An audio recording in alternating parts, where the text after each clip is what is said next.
गेलतात का हो दवाखान्यात? हो आताच आलोय जाऊन. काय म्हणले हो डॉक्टर? डॉक्टर म्हणले 6 महिन्यांचा मुतखडा आहे. बाई एवढा मोठा आहे? हो मग आता हो कसं हो मग? आता काय ते त्यांनी सांगितलंय हा, पण ते मायाची होणार नाही. काय सांगितलंय? करू की आपण, काय झालं नाही व्हायला? ते म्हणले सकाळी म्हणजे दुपारी 4 बियर आणि संध्याकाळी झोपताना 6 बियर प्या आणि सोबत थोडासा चाकण्याला हे खा म्हणले चिकन लेग पीस. खा की.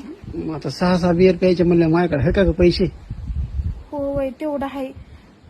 मी पप्पाकडून बघते, पप्पाला मागून मी पप्पाकडून घेऊन तुम्हाला देते आता. त्यांना काय म्हणून माहिती का, बॉक्सच आणा म्हणा म्हणजे काय होतं स्वस्त पडतंय हा, आणि किती पटकुनी दिवस पडून प्यावं लागन ते? 15 दिवस 16 दिवशी तर म्हणले असा मुतखडा टपकुनी पडन म्हणले. बरं बरं, आता तुमच्या दुखण्यासाठी मी काही बी करीन. हा. पप्पाकडून पैसे घेतील, तुम्ही बक्षीस घेऊन या 4-5 मग.